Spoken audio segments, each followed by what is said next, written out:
이 시간에는 열왕기상 18장 1절로 2절 말씀 읽었습니다. 오늘 말씀의 제목은 나를 비우고 주님을 채우는 훈련입니다. 나를 비우고 주님을 채우는 훈련. 우리 본문 1절 말씀 같이 보겠습니다. 시작. 많은 날이 지나고 제3년에 여호와의 말씀이 엘리야에게 임하여 이르시되 너는 가서 아합에게 보이라. 내가 비를 지면에 내리리라. 본문을 보면 드디어 3년 만에 아합 왕에게 나아가라는 하나님의 말씀이 엘리야에게 임합니다. 그래서 엘리야는 시돈에서 이스라엘을 향하여 약 거리가 120km 정도 된다고 말씀드렸어요. 그 120km나 되는 거리를 또 걸어갑니다. 그동안 엘리야는 그 3년 동안 계속되는 기근으로 고통받는 이스라엘 백성 때문에 얼마나 걱정이 됐겠어요. 나야 하나님께서 가루도 안 없어지고 기름도 안 없어지는 능력을 행하셔서 먹고 사는데 지장이 없었지만 지금 이스라엘 백성들은 많은 사람들이 굶어 죽었을 거라고요. 얼마나 걱정이 되겠습니까? 그렇지만 엘리야는 하나님의 때가 될 때까지 기다려야 됐어요. 하나님의 때. 여러분 기억하십시오. 하나님의 역사는 하나님이 정하신 때에 하나님의 방법으로 이루어집니다. 그런데 이 하나님의 때라는 것이 참 희한해요. 어떤 사람에게는 3일만 훈련받으면 끝나는 사람이 있는가 하면 어떤 사람은 30년이 될 수도 있어요. 왜? 같은 그 수준에서 벗어나지 못하면 죽을 때까지 그 훈련을 못 벗어나는 거예요. 중요한 것은 우리가 생각하는 시간이 중요한 것이 아니라 우리의 그 훈련 결과에 따라 하나님께서 만족하셔야 그 훈련을 벗어난다 이 말입니다. 그래서 성경을 보면요, 그 기간이 다 각각 달라요. 아브라함 볼까요? 아브라함은 하나님이 아들을 주시겠다고 약속하신 지 몇 년 만에 주셨냐? 25년 만에 주셨어요. 아브라함은. 창세기 28장 15절을 보면 사닥다리 꿈을 통해서 야곱을 만나주신 하나님께서 야곱에게 이렇게 약속하십니다. 시작. 내가 너와 함께 있어 네가 어디로 가든지 너를 지키며 너를 이끌어 이 땅으로 돌아오게 할지라. 이 약속이 얼마 만에 이루어지느냐? 22년 만에 이루어져요. 이 약속이. 창세기 37장에서 해와 달과 11별이 자기에게 절하는 꿈을 꾸었던 요셉은 그로부터 13년이 지난 후에 그 약속이 이루어집니다. 그러면 도대체 하나님께서는 왜 이렇게 하나님의 백성을 기다리게 하실까요? 막 기도하면은 막 금방 이루어지고 내가 그냥 하나님 앞에 기도 부탁한 대로 그냥 하나님이 팍팍 이루어주시면 얼마나 좋아요. 그런데 왜 하나님이 이렇게 기다리게 하실까요? 하나님이 곧바로 응답하실 능력이 없어요? 아니요, 그렇지 않아요. 우리 하나님께서는 내가 지금 기도하자마자 기도하기도 전에 나에게 뭐가 필요한지를 아시기 때문에 금방 역사하실 능력이 있는 분이에요. 그러면 왜 나를 이 곤고한 상황 가운데 기다리게 하실까?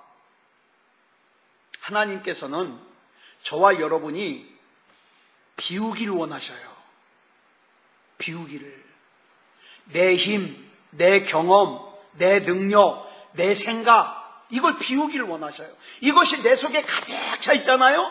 그러면 툭하면 하나님께도 삐치고 사람한테도 삐치고. 왜? 내 기준에 맞질 않으니까. 내 속에 내가 잔뜩 하니까. 그런데 하나님께서는 이걸 비우는 훈련을 시키는 거예요. 이걸 또 다른 말로 뭐라 하냐? 내려놓음. 이렇게 자기 자신을 비우는 것이야말로 영적인 신앙생활의 시작이에요. 어떤 사람은 교회를 오래 다녔지만 이걸 비우지 못해가지고 어떻게 해요? 허구한 날 하나님 앞에 섭섭하다 그러고 목사님한테 섭섭하다 그러고 다른 성도들한테 섭섭하다 그러고 맨 섭섭이 많아요. 섭섭이. 이 속에 가득 차서 그래요. 여러분, 내가 뭐 좀 안다고, 내가 이제 뭐 좀 가졌다고, 내가 뭐 좀 잘났다고 생각하는 순간, 그 순간부터 영적인 삐딱선을 타는 거예요. 아브라함은 자기가 태어나서 75년 동안 자란 갈대아 우르를 떠남을 통해서 자기 자신을 비우는 것을 실천했어요. 이 비움의 훈련을 통하여서 뭘 훈련받았느냐? 하나님만을 신뢰하고 하나님만을 의지하고 하나님만을 순종하고 하나님만을 따르고 있음을 어떻게 해요? 증명했어요. 증명했어. 이 아브라함에게 있어서 가장 큰 비움이 뭐였을까요? 갈대아 우르 떠나는 게 아니에요. 이 아브라함에게 있어서 가장 큰 비움은 아브라함이 100살의 아들을 낳았어요. 그죠? 100살의 이삭을 낳았는데 얼마나 사랑스럽겠어요. 눈에 넣어도 아프지 않을 것 같아. 우리 강아지도 무지 사랑스러운데 100살에 난, 그죠? 100살에 난 아들이 얼마나 사랑스럽게, 말해 뭐하겠어요. 말해 뭐하겠어요. 그런데 문제가 생겼어요. 이것이 너무 도가 지나쳐서 하나님으로 가득 차 있던 아브라함의 마음에, 아브라함의 가슴에 뭐가 그 자리를 차지했어요? 100살에 낳은 늦둥이 아들이 그 자리를 차지했어요. 어느새 아브라함의 눈길이 하나님을 보는 숫자는 줄어들고 누구만 바라봐요? 이삭만 바라봐요. 그러니까 하나님께서 뭐라고 말씀하십니까? 그 100살에 낳은 아들 이삭을 모리아산으로 데리고 가서 번제물로 바쳐라. 왜요? 하나님께서는 그 아들인 이삭으로 가득 차 있는 아브라함의 마음을 비우기를 원하시는 거예요. 근데 우리 하나님께서 가만히 보면 저와 여러분에게도 이런 얄궂은 명령을 하실 때가 있어요. 비워라. 비워라. 왜 비우라 그럴까요? 하나님이 채워주시고 싶은 게 있어요. 그러니까 비우라는 거예요. 20세기 최고의 강해 설교자, 성경을 해석하는 강해 설교자를 꼽으라면 영국의 마틴 로이드 존스 목사님이에요. 이분 대단한 분이에요. 이분 참 훌륭한 설교자예요. 근데 이분이요, 원래 직업이 의사예요. 의사도 이런 시시껄렁한 의사가 아니라 왕립의사. 여러분, 영국에서는요, 앞에 왕립이 붙으면 대단한 거예요. 그건 영국에서 인정해 주는 거예요. 근데 왕립의사예요.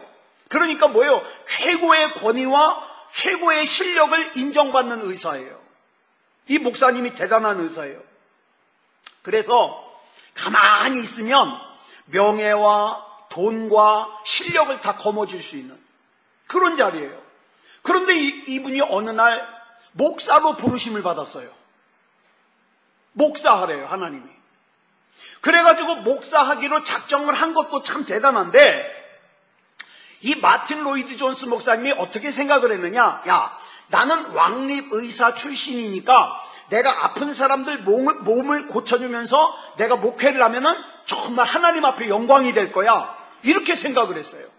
그런데 하나님께서 그걸 원하시지 않는 거예요. 하나님께서. 요즘에 좀 힘든 교회들, 또 큰 교회들도 그러는데 교회에다가 카페를 만들어 놓고 경제적인 유익도 챙기고 그 다음에 거기서 성도들이 교제를 나누게 하는 그런 데 많아요. 그런데 목적이 경제적인 수단으로 있는데도 많아요. 제가 하나님이 아니니까 저는 가타부타 말 못하겠지만 정말 하나님과 교통하면 그거 기뻐하실까 싶어요. 자, 그런데 볼까요?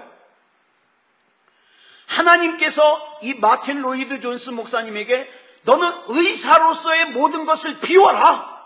비워라. 아니, 딴 거 한다는 것도 아니라 목회하는데 도움이 될까 봐 하려고 그랬더니 하나님이 그거 비우래요. 그래서 마틴 로이드 존스 목사님이요, 순종해가지고 그걸 다 비웠어요. 중단. 그리고는 뭐 했느냐?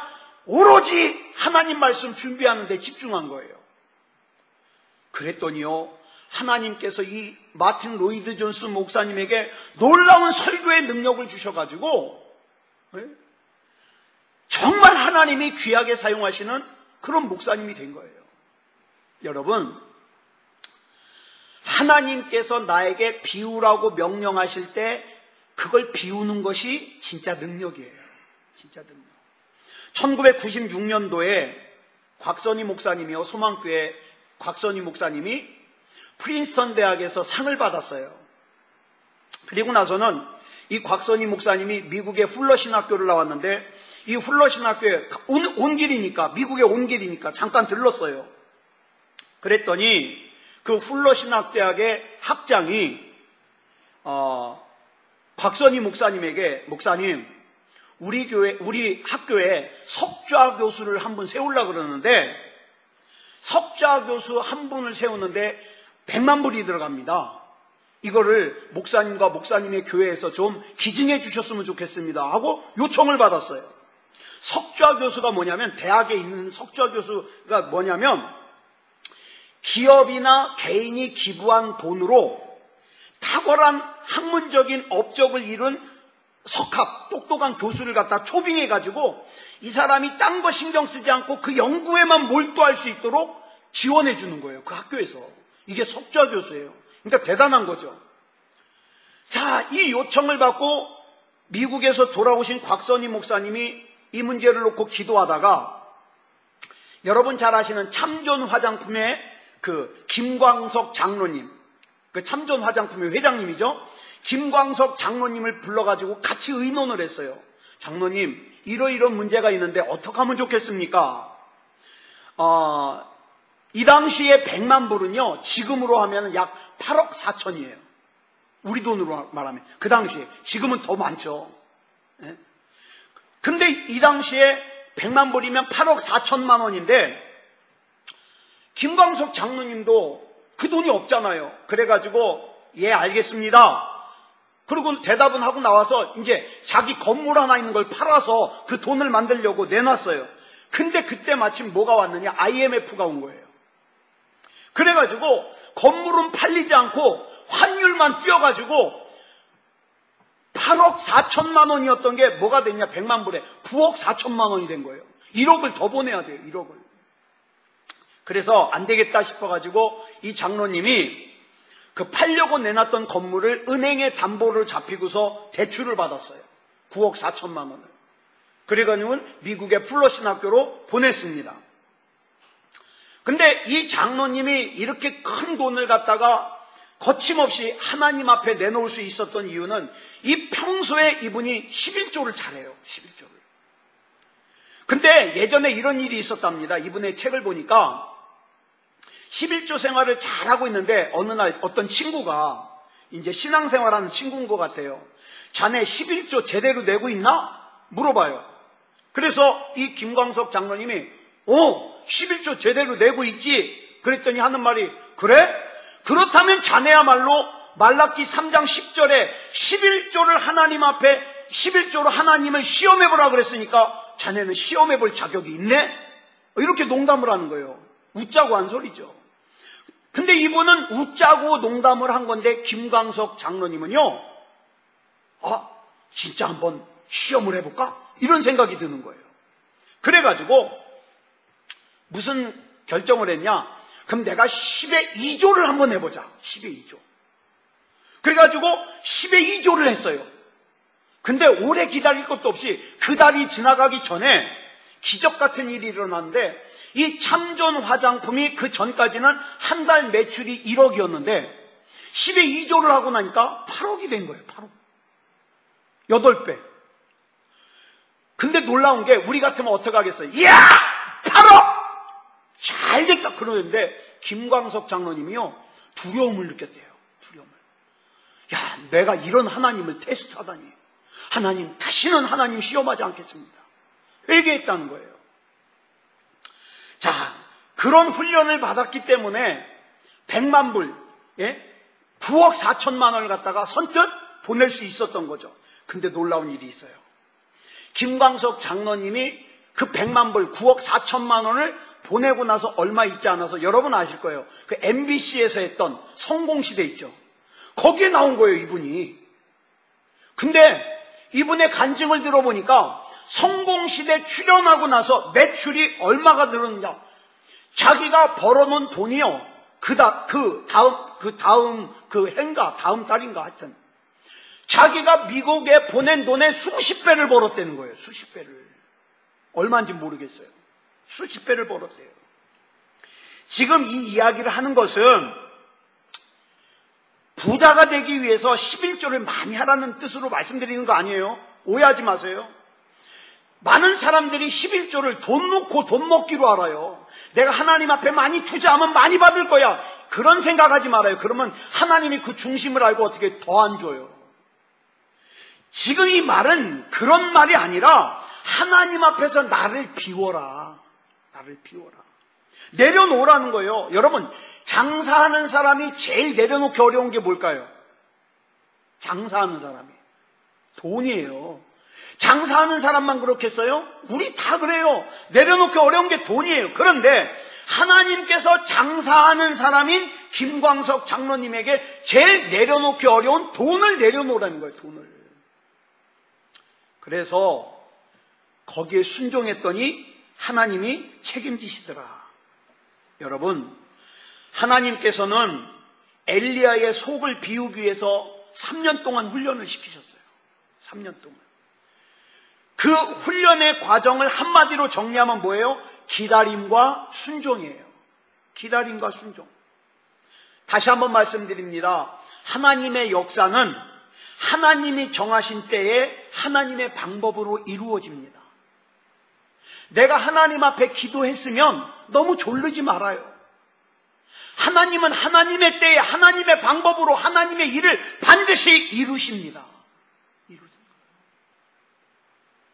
하나님의 역사는 내 계획이나 내 노력으로 이루어지는 게 아니라 하나님의 정하신 때에 내가 하나님을 신뢰함으로, 내가 하나님 앞에 순종함으로 그것이 뭘로 나타나요? 기다리는 것으로 나타나요. 기다리는 것으로. 기다림이 없이는 열매가 맺어지질 않아요. 제가 보니까 어떤 버섯은 자라는데 6시간 만에 자란대요. 되게 빨리 자라요, 버섯이. 호박은 보통 6개월 걸려야 된대요. 호박은. 참나무는 조금 자라는데 6년 걸렸는데요. 6년. 그러니까 이 참나무가 괜찮은 참나무가 되려면 보통 100년 이상 자라야 된대요. 100년 이상. 자, 그러면 보세요. 100년 이상 자라야 되는 참나무와 6시간 만에 자라는 버섯이 어떻게 같겠어요? 같을 수가 없죠. 그래서 사도 야고보는 야고보서 5장 7절에서 이렇게 권고하고 있습니다. 시작. 형제들아, 주께서 강림하시기까지 길이 참으라. 참으라.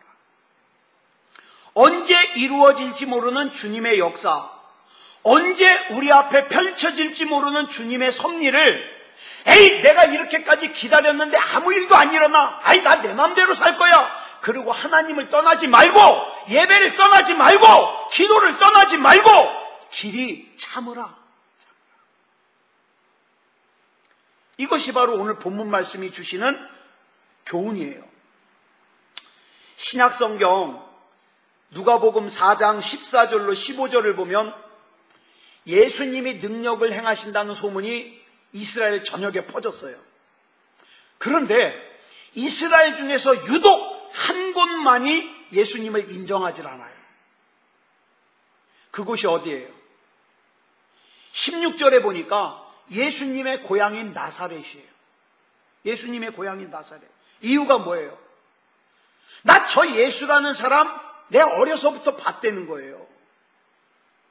저 예수라는 사람의 식구들이 우리와 같이 살고 있다는 거예요. 이 말씀이 우리에게 뭘 말씀하고 있냐? 저와 여러분이 익숙하게 생각하는 것이 저와 여러분의 신앙을 방해할 수 있다. 예를 들면 하나님 말씀을 듣는데 본문을 딱 읽어보니까 다윗이 골리앗을 쓰러뜨리는 내용이야. 야, 나는 주일학교 때부터 이거 귀가 닳도록 들었어. 그 순간 뭐예요? 나는 하나님의 말씀이 들려지는 것을 막는 거예요. 왜? 내가 잘 안다는 거예요. 내가 잘 안다는 거. 기억하십시오. 내가 익숙하게 생각하는 것이 나의 신앙을 방해할 수 있다. 자기가 예수님을 너무 잘 알고 있다고 생각이 되니까 예수님을 받아들이질 않는 거예요. 이미 습관화된 내용이 없는 신앙생활. 내용이 없는 신앙생활이 뭐냐면 교회는 오는데, 이거 자꾸 강조하죠. 교회는 오는데 예수님 안 믿어요. 네? 예배는 드리는데 기도 안 해요. 야, 이거 다음엔 순서가 이거야. 그건 잘 알아요. 그런데 하나님을 믿지 않아요. 한 예로 든다면 저와 여러분이 잘 아는 주님께서 가르쳐 주신 기도. 하늘에 계신 우리 아버지여, 이름이 거룩히 여김을 받으시오며. 어려서부터 외워왔으니까 내용은 줄줄 나오는데, 하늘에 계신 우리 아버지여, 이름이 거룩히 영광을 받으시오며. 이거에 대한 어떤 마음이 없어요. 이게 뭡니까? 내용이 없는 신앙생활이에요. 해와가지고 잘 아는데 내용이 없어요. 이 내용이 없는 신앙생활이 신실한 믿음을 가로막을 수 있다는 거예요. 그래서 예수님께서 말씀하시기를 선지자가 고향에서는 환영을 받는 자가 없느니라. 예?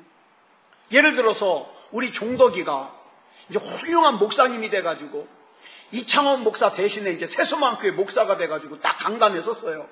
사랑하는 여러분, 그런데 여러분이 딱 앞에 앉아가지고 내가 종덕이 어렸을 때 이쑤시개로 발 뒤꿈치 찔린 거 내가 다 아는데 막 그러면 어떻게 해요?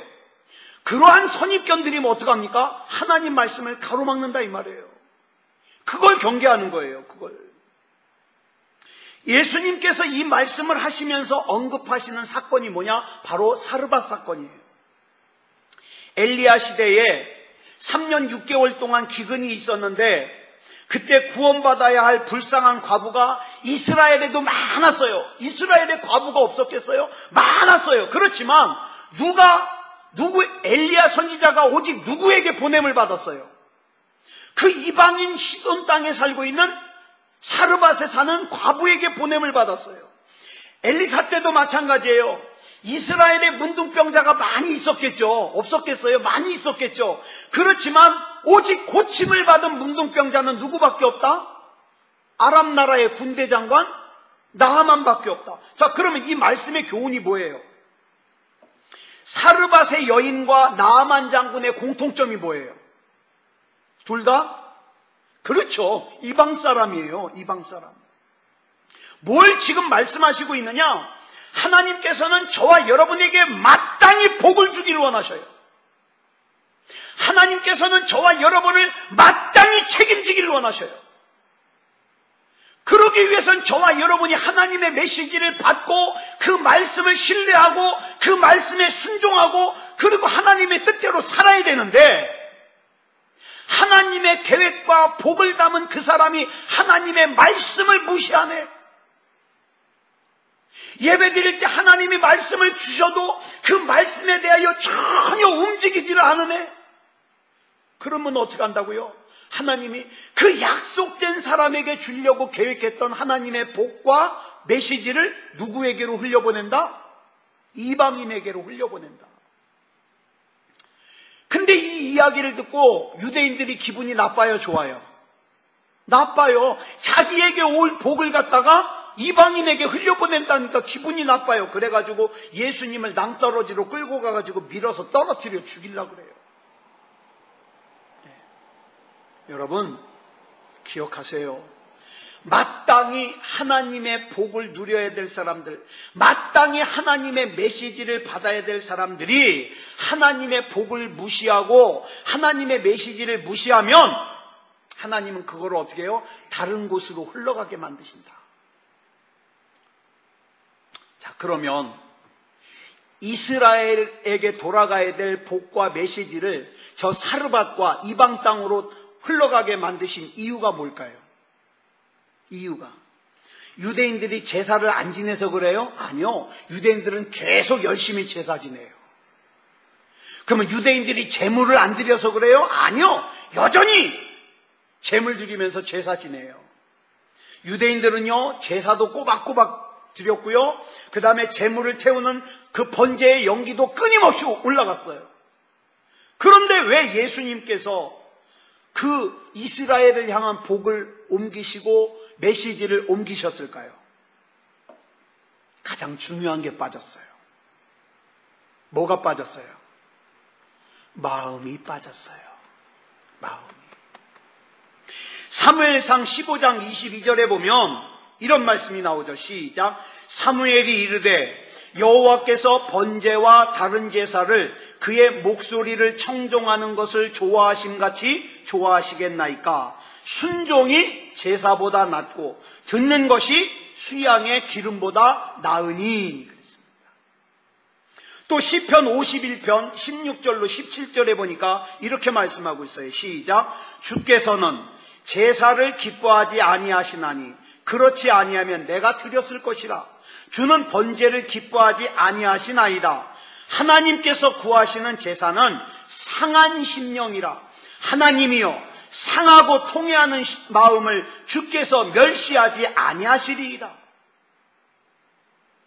호세아 6장 6절을 보니까 뭐라 그랬어요? 시작. 나는 인애를 원하고 제사를 원하지 아니하며 번제보다 하나님을 아는 것을 원하노라. 유대인들이 마음을 주님께 드리지 않고 그저 겉으로만 제사를 드리고 겉으로만 제물을 드리니까 하나님께서 그 이스라엘에게 돌아가야 될 복과 메시지를 이방 땅에게로 돌리더라. 이방 땅에게로. 이것을 사도 바울은 로마서 11장에서 말하기를 이스라엘에게 예수님께서 오셨으나 이스라엘이 예수님을 배척함으로 예수님의 복음이 어디로 흘러간다? 이방 땅으로 흘러간다. 이렇게 설명하고 있어요. 우리도 마찬가지인 것이 하나님께서 예배를 통해서 말씀을 통해서 하나님의 뜻, 하나님의 계획, 하나님의 섭리, 하나님의 약속을 우리에게 주시는데 우리가 하나님을 하찮게 여기고 예배를 하찮게 여기고 하나님이 나에게 주신 말씀과 약속을 하찮게 여기면 나에게 와야 될 그 하나님의 뜻, 하나님의 계획, 하나님의 섭리, 하나님의 약속이 다른 곳으로 흘러간다 이 말이에요. 이걸 요한계시록 2장 5절에서는 뭐라고 얘기를 하고 있냐? 촛대를 옮긴다 이렇게 설명하고 있어요. 예수님께서 처음 사랑을 버린 에베소 교회를 향하여 경고하시는 말씀이에요. 우리 한번 읽어볼까요? 시작. 어디서 떨어졌는지를 생각하고 회개하여 처음 행위를 가지라. 만일 그리하지 아니하고 회개하지 아니하면 내가 내게 가서 내 촛대를 그 자리에서 옮기리라. 하나님께서는 사르반 여인을 통해서 이것을 우리에게 가르치시는 거예요. 우리에게. 당시 이스라엘에는 과부가 많았다 그랬어요. 근데 왜 하필이면 이방 땅인 시돈에 있는 사르반 여인에게로 엘리야를 보내셨느냐? 이스라엘에 있는 그 수많은 과부들 중에서는 하나님이 사용하실 과부가 없더라. 이게 가슴 아픈 일이죠. 어쩌면 엘리야는 이스라엘을 떠나 시돈으로 가면서 이렇게 생각했을지도 몰라요. 도대체 하나님께서 왜 나를 저 원수의 이세벨의 고향인 저 시돈으로 가라 그럴 걸까? 도대체 무슨 뜻일까? 아마 의아했을 거예요. 그러나 시돈 땅에서 3년을 지내고 난 후에는 알았겠죠. 아하, 그래서 하나님이 나를 이곳으로 보내셨구나. 어찌 보면 하나님께서는 사르밧 여인 하나를 위해서 120km나 떨어진 예루살렘에서 엘리야를 보내셨던 거예요. 사르밧 여인 하나를 위해서. 그 하나님께서는 오늘 하나님을 신뢰하며 하나님 앞에 순종하며 하나님의 말씀과 하나님의 약속을 아멘으로 받아들이는 저와 여러분을 위해서 하나님이 역사하시지 않으시겠습니까? 이걸 믿자 이 말이죠. 자, 저는 여호수아 2장을 보면서 참 또 감탄한 내용이 나와요. 이스라엘이 여리고성을 정복하기 전에 정탐꾼을 2명 보내요. 정탐꾼. 근데 여러분 이거 읽으면 이상하지 않아요? 여리고성에 정탐꾼을 보내요. 이상하지 않아요? 뭐가 이상하냐? 나중에 정탐꾼이 돌아와서 여호수아와 나누는 얘기를 들어보니까 굳이 정탐할 필요가 있어요, 없어요? 없어요. 어차피 싸우러 가야 돼요. 어차피 정복해야 돼요. 더 결정적인 거, 여리고 성이 어떻게 무너졌어요? 이스라엘 군인이 싸워서 무너졌어요? 아니요. 6일 동안 매일 하루에 한 바퀴씩 돌고 7일째 되는 날 7바퀴 돌아서 무너졌어요. 자, 그러면 정탐할 필요가 있어요, 없어요? 없어요. 어차피 하나님이 무너뜨리실 건데 뭐. 그러면 어차피 싸울 것도 아닌데 왜 정탐을 보냈을까? 이게 이상하지 않아요? 왜? 한 사람 때문에 그래요. 한 사람 때문에. 여호수아 2장을 계속 보면 정탐꾼이 여리고성에 들어가서 한 사람을 만나서 거기서 3일 동안 지내다가 돌아옵니다. 그 3일 동안 하나님께서는 이스라엘의 작전을 중지시켜요. 기다려라. 왜 그랬을까? 여리고성이 무너질 때 여리고성과 함께 무너지면 안 되는 한 사람이 있었어요. 그게 누굽니까? 라합. 라합 이 한 영혼을 구원하기 위해서 하나님께서는 정탐을 보낸 거고 그 다음에 이스라엘의 모든 작전을 중지시킨 거예요. 성경을 보다가 이 내용을 보니까 너무 감동인 거예요. 여리고를 정복하기 위해서 정탐꾼을 보낸 게 아니라 기생 라합과 그 가족을 살리기 위해서 보내셨구나. 놀랍지 않아요? 요한복음 4장을 보면 예수님께서 사마리아의 한 우물가에서 한 여자를 만나요. 그죠? 당시에 유대인들이 갈릴리로 갈 때 사마리아를 이렇게 통해서 가면 3일 걸려요. 그런데 이 사마리아를 통과하지 않고 이렇게 둘러서 가면 6일 걸려요. 2배가 걸려요. 그런데 유대인들은 사마리아 사람들을 굉장히 멸시했어요. 개, 돼지쯤으로 알았어요. 더러운 사람들이라고 부정하게 여겼어요. 그래서 상종하질 않아요. 그래가지고 사마리아 땅을 통해서 가면 가까운 걸 갖다가 어떻게 해요? 돌아다녀요. 자기는 거룩한데 사마리아 사람은 더럽다고. 그런데 4절을 보니까 기가 막힌 말씀이 나와요.